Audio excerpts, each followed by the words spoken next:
E essa é mais uma edição do nosso Ponto de Vista. E hoje estamos aqui com o David Bacelar, ele que é coordenador geral do Sindipetro Bahia e diretor da FUP. David, uma das últimas ações do governo golpista contra o petróleo brasileiro foi em relação ao leilão dos campos do pré-sal, agora no início de junho. Qual a diferença desse leilão para o leilão do Campo de Libras e o que isso influencia na vida do brasileiro?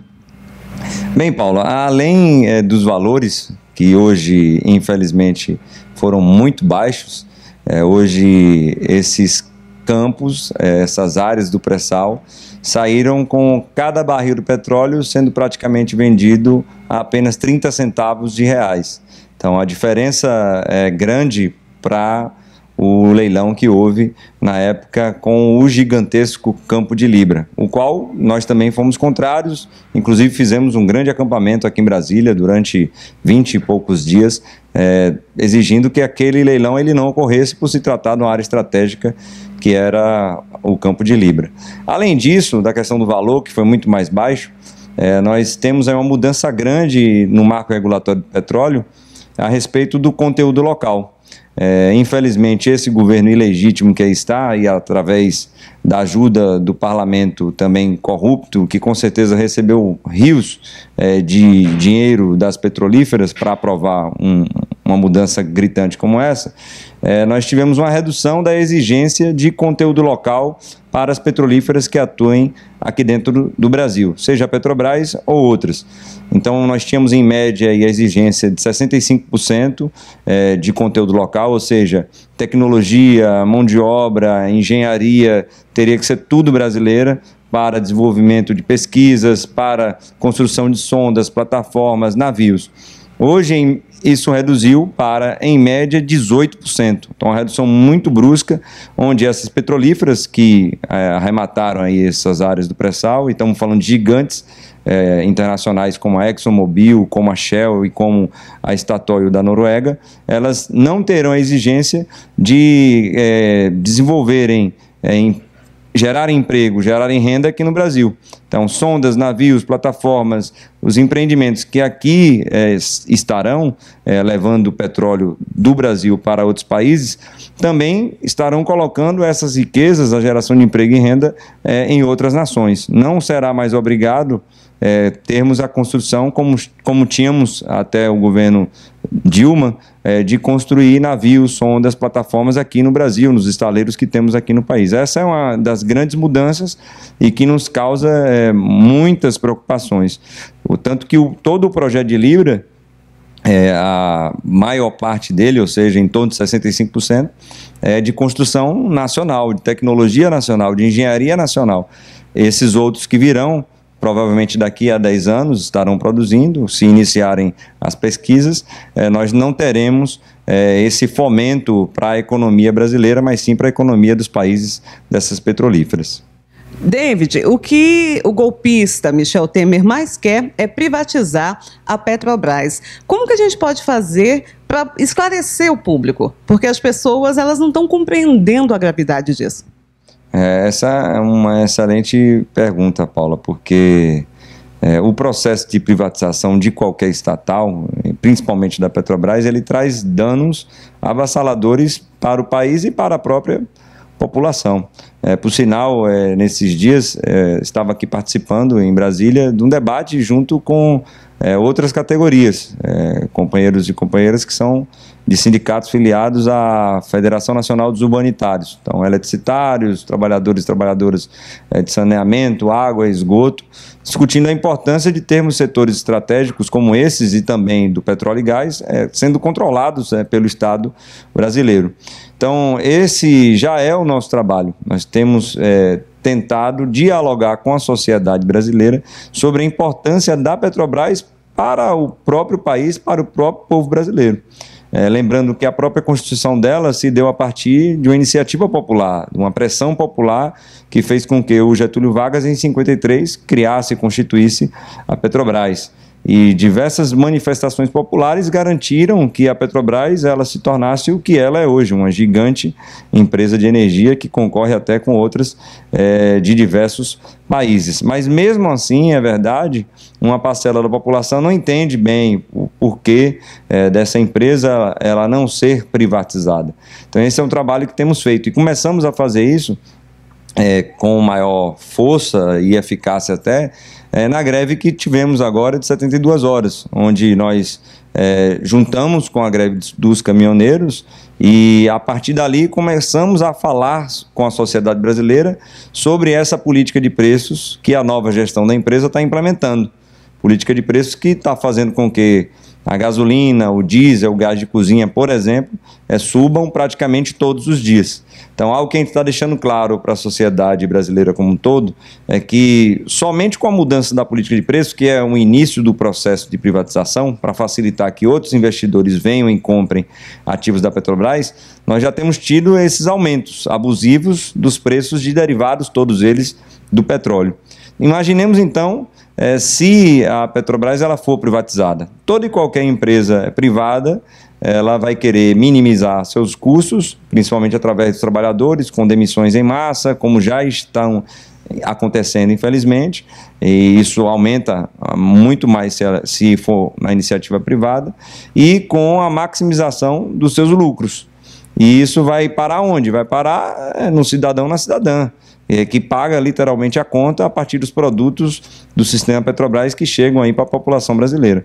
Então esse é um debate que estamos fazendo, utilizando as redes sociais, as mídias alternativas, muitas rádios que estamos aí dando entrevistas, conversando com as pessoas, com spots, falando sobre a importância da Petrobras se manter uma empresa pública com um controle de Estado para que a população ela seja preservada com relação aos preços e também para que a população continue recebendo os benefícios que uma empresa como essa ela promove à sociedade brasileira, desenvolvendo a economia, desenvolvendo a indústria nacional, fazendo com que milhões de empregos sejam gerados a partir da cadeia produtiva que gira em torno do sistema Petrobras como um todo.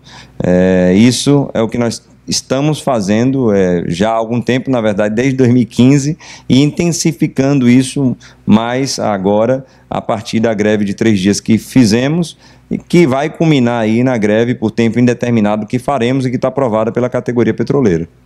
Nós produzimos petróleo, somos grandes produtores de petróleo. Por que o nosso combustível é tão caro? A população pergunta sobre isso, né? Faz aquela velha pergunta nesse sentido. Nós não somos autossuficientes em produção de petróleo? Verdade, somos. Nós produzimos até mais do que nós necessitamos aqui. Então já somos grandes exportadores mesmo de petróleo. Realmente, os preços não deveriam ser os que são hoje. Nós temos 14 refinarias da Petrobras que poderiam estar refinando tudo aquilo que a população precisa para a sua subsistência, para o abastecimento do mercado nacional. Porém, por conta das mudanças de governo e das mudanças de gestão da empresa, há decisões de diretoria, principalmente da diretoria de refino e gás natural, de reduzir, por exemplo, a capacidade de produção, de refinamento dessas refinarias. Então, hoje as refinarias trabalham aí com menos de 70% da sua capacidade, facilitando o processo de importação, porque se a Petrobras ela não refina no Brasil, para atender o mercado, importadoras virão trazendo derivados de petróleo de fora e jogando aqui com base no preço internacional dessa política de preço maluca que hoje está implementada por esse governo golpista. Por conta da política de preços é que nós temos os valores dos derivados muito altos. Então, subiu o barril do petróleo, subiu o dólar, que são os dois pilares que hoje sustentam essa política de preço da Petrobras, os derivados também vão subir.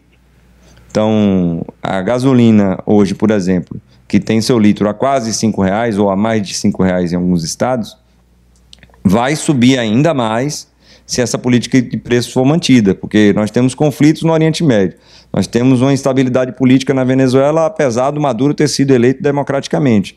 Nesses lugares onde temos grandes produções de petróleo, e com esses conflitos, instabilidades, o preço ele vai continuar subindo. Então quer dizer que a gasolina, por exemplo, vai subir, o gás de cozinha vai subir ainda mais, o diesel também vai subir, apesar da desoneração fiscal que o governo federal golpista fez. Então o problema, na verdade, está nessa política de preço. Nós deveríamos revê-la para os custos de produção, seja do petróleo, seja do refino, que hoje a Petrobras tem. E a partir daí você encontrar o ponto de equilíbrio e estabelecer sua margem de lucro. Não se basear no mercado internacional. A política de preço deveria ser feita, a composição dos preços da Petrobras deveriam ser dessa maneira, mas não são. Então, por isso, nós temos pleiteado o aumento da carga das refinarias, para que elas possam operar em carga máxima, consequentemente aumentando a produtividade, reduz custo de produção no refino, consequentemente você vai ter força para colocar no mercado um produto com valor mais barato. Com isso você ganha concorrência, ganha participação no mercado, retoma o espaço que as outras distribuidoras tomaram. Então essa seria a forma racional, né, e até mercadológica de você disputar aqui o mercado interno de derivados de petróleo. Então, sim, somos autossuficientes, somos exportadores de petróleo e também temos condições de refinar tudo que o Brasil precisa, que a população brasileira precisa. Né? Como nós temos dito, né? O governo federal deveria deixar os petroleiros, as petroleiras trabalharem, porque temos condições de abastecer o mercado interno e, mudando a política de preço, abastecer com um preço justo para a sociedade brasileira. Então, tudo que Temer tem feito o tempo todo, nesses 2 anos de golpe, é justamente para privatizar a Petrobras. Sim, infelizmente. Prejudicar a população brasileira, que está pagando a conta desse pato, aquele pato gigante amarelo lá da Fiesp, está pagando a conta, e além disso prejudicar a própria Petrobras, porque com essa política ele faz com que a empresa perca mercado. Então, perdendo o mercado, ela se desvaloriza. Se desvalorizando, facilita o processo de privatização dela. Então, esse é a verdade, é o objetivo do governo, do ilegítimo vampirão, né, o Michel Temer.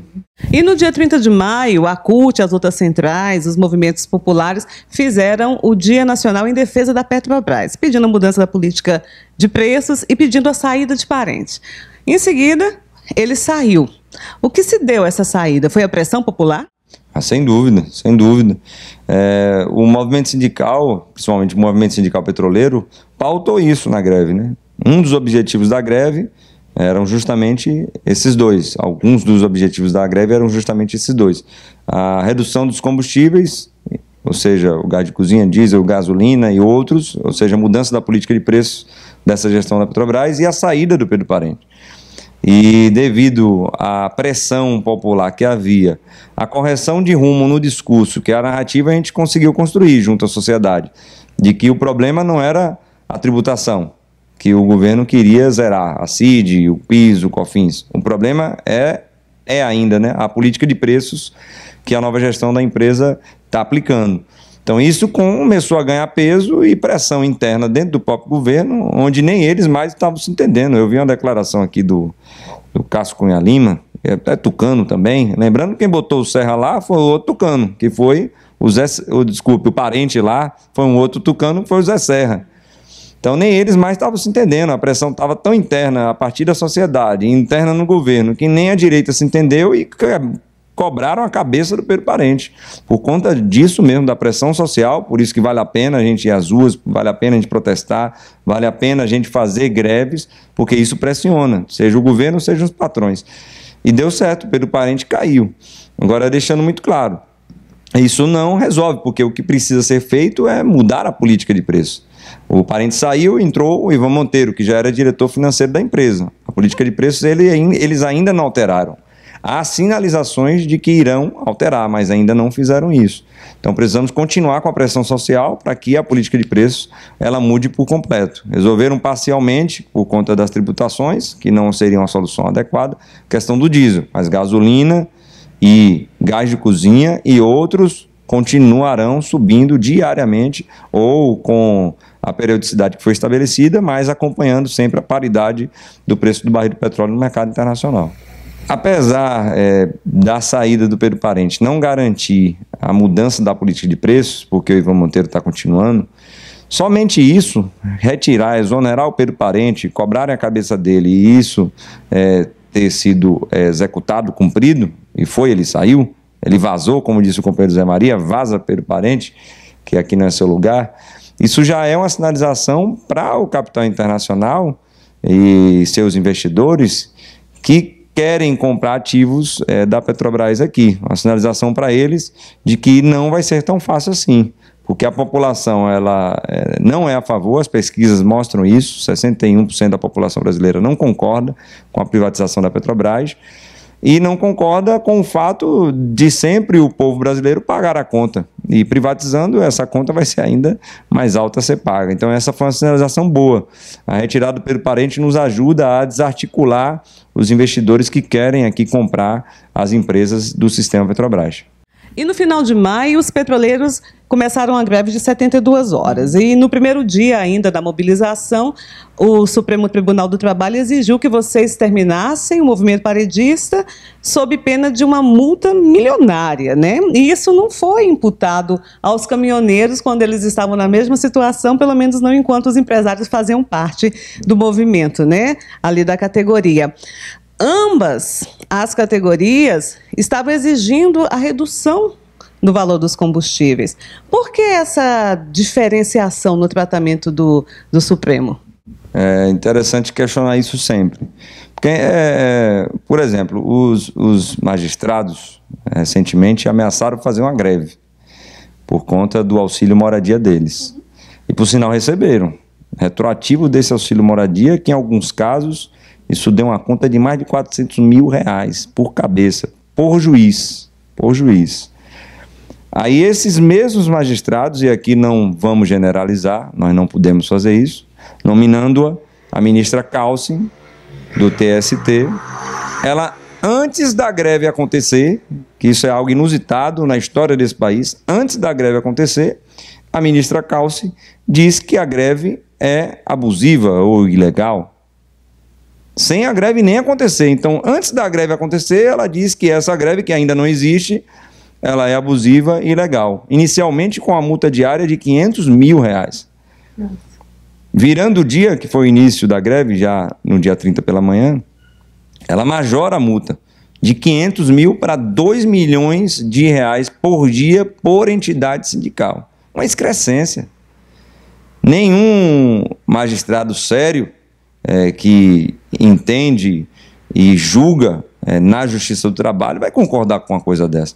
Como você disse, nenhuma empresa no país foi multada com valores tão vultuosos assim. Nós estamos falando de R$2 milhões por dia.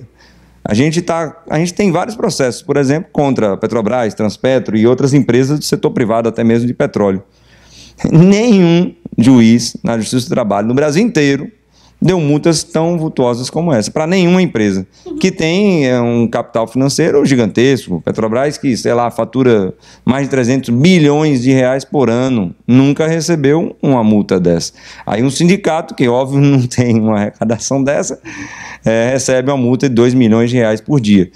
E aí fica a pergunta, né? A própria ministra Calcin, a senhora anulou o direito de greve que está garantido na Constituição Federal Brasileira? Uma deusa do judiciário acaba com o direito de greve que nos é garantido pela Constituição de 88?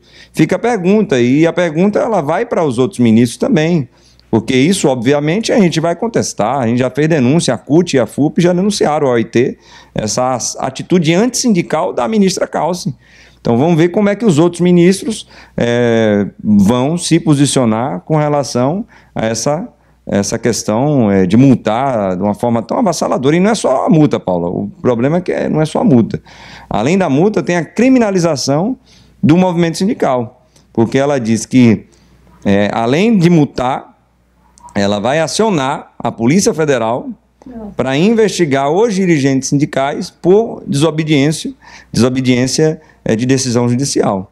É algo novo no Brasil, consultando vários advogados, principalmente da CUT, nenhum deles deu um exemplo desse na história do país. na história do país. Então, só para ter uma ideia de como o golpe está aprofundado. O golpe ele permeia todas as estruturas do Estado, dentre elas o poder judiciário e, dentro do poder judiciário, também na Justiça do Trabalho. Porque estamos falando da ministra Kausen, que pensa da mesma forma que o presidente do tribunal, o Ives Gandra, que, infelizmente, conforme relatos aí, há suspeita de que ele foi um dos que ajudou no processo da formulação da contra-reforma trabalhista que foi aprovada no Congresso Nacional. Então, é algo assustador que a gente vai continuar se manifestando contra, recorrer, obviamente, dentro das instâncias do TST, esperando que os outros ministros tenham bom senso com relação a essa decisão estapafúrdia da ministra Kausen do TST. E se nós conquistarmos essa mudança na política de preço e houver uma redução nos valores dos combustíveis, os investimentos nas áreas sociais e essenciais no Brasil, eles serão prejudicados? Com certeza não. Nós tivemos um exemplo disso, principalmente nos governos Lula, nos 2 mandatos do presidente Lula, onde nós não tínhamos mais a política de preços que o Fernando Henrique Cardoso aplicava até 2002, que é a mesma de hoje, onde os derivados eles variam praticamente todos os dias, acompanhando a variação, né, do barril do petróleo do mercado internacional e o dólar. Então, o Lula muda de 2002, principalmente até 2011, onde nesse período flutua, conforme flutuou o mercado internacional, mas com um controle do Estado. Então, mesmo havendo esse controle do Estado na variação dos preços dos derivados de petróleo dentro do país, os investimentos feitos aqui dentro pela Petrobras foram gigantescos. Investimentos em grandes obras, investimentos, por exemplo, como na indústria naval, como na construção de navios, sondas, plataformas no Brasil, como construções de novas refinarias, do grande gasoduto que corta desde o Sudeste até o Nordeste, que é o Gazene. Inúmeras obras foram feitas, além dos investimentos famosos que a Petrobras tem nos seus projetos sociais, ambientais, culturais, educacionais, que a Petrobras faz para a população brasileira. Então, não impactaria. A gente só precisa que essa política de preços volte a ser o que era nesse período, principalmente de 2003 a 2011.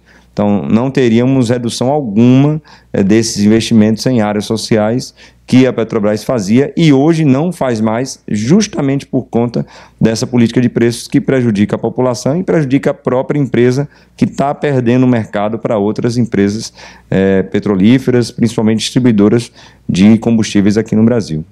Então, no momento que o brasileiro está pagando uma conta muito mais alta, ele não está recebendo retorno algum. Não, infelizmente.